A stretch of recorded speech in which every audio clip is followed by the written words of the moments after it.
treno Rosa Scordo e i suoi figli che stanno per raggiungere il marito in Belgio, appunto.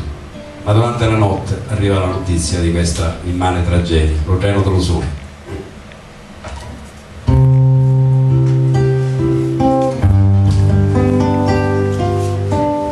Scordo sul Fanaro, abitante a Mazzarino. Con lo treno dell'usura s'avventura lo destino.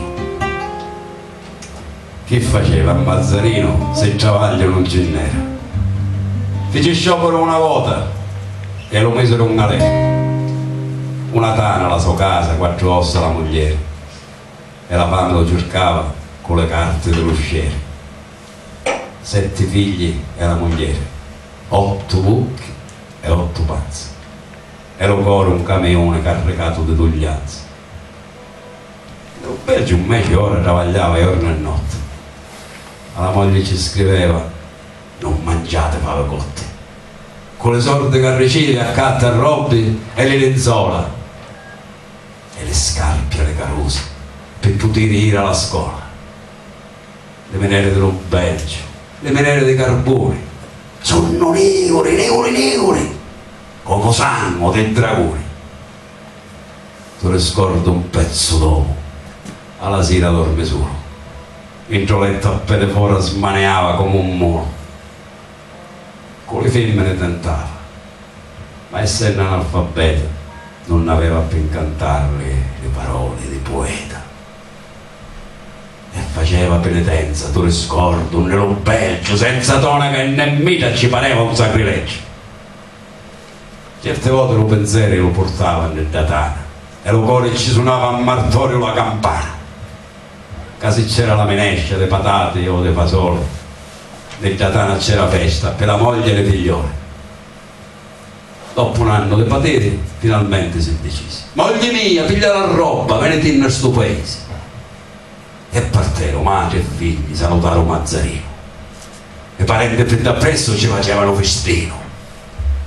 Una valigia di cartoni con la corda per traverso e nello petto un rico che giocava a tempo perso.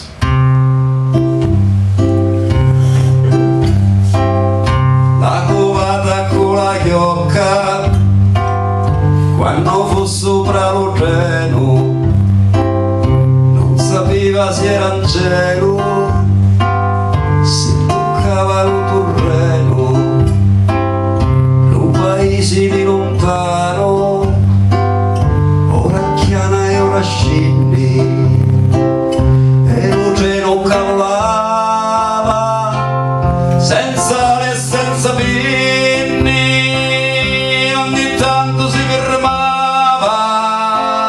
per tornare passeggeri, emigranti surfatari, figli patri e moglieri. Ogni tanto si fermava per tornare passeggeri, emigranti surfatari, figli patri e moglieri.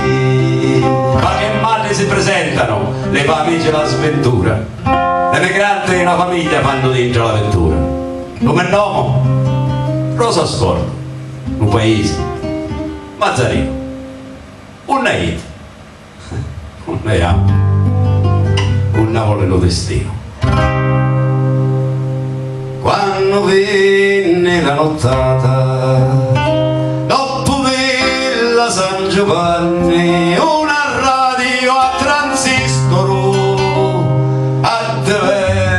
anni che erranni, tutti sentono la radio, lave in mano l'emigrante, né che non hanno sonno, hanno l'occhi rannetanti, e la radio a transistoro suona musica di ballo, un discorso d'un ministro, un minuto d'intervallo, un discorso d'un ministro, un minuto d'intervallo, poi notizie, era quasi mezzanotte, sono l'ultime notizie, le notizie della notte, ultime notizie della notte. Una grave sciagura si è verificata in Belgio, nel distretto minerario di Charleroi. Per cause non ancora note, un'esplosione ha sconvolto uno dei livelli della miniera di Marcinelle. Il numero delle vittime è assai elevato. I primi cadaveri riportati alla superficie dalle squadre di soccorso appartengono a nostri connazionali emigrati dalla Sicilia. Ecco il primo elenco delle vittime: Natale Fatta di Riesi, provincia di Caltanissetta; Francesco Tilotta di Villarosa, provincia di Enna; Alfio Calabrò di Agrigento; Salvatore Scordo, marito,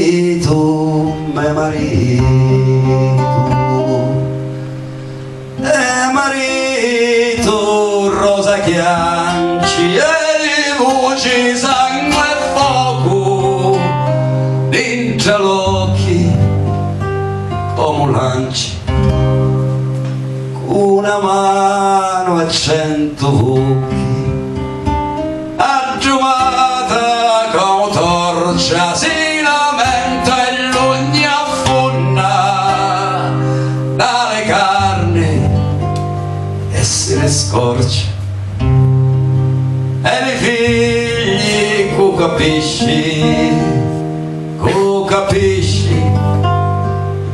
e con capisci annegati in mezzo all'unni da giumare senza pesci, annegati in mezzo all'unni da giumare senza pesci. Rosa Scordo sventurata non è femmina né madre, e le figlie sono orfane della madre e dello padre, mesi attorno l'emigrante che non sanno so che fare, sono pure un mezzo all'uno stascinate del mare, varo gelo nella notte, in nottata longa e scura, non c'è fu un funerale, è una fossa da vettura. Riscordo alla finestra, allo vino impiccicato, senza occhi, senza bocca, è uno scheletro bruciato, l'alba venne senza luce, tu riscordo già restava, lo so scordo lo stringeva nelle braccia e si abbruciava.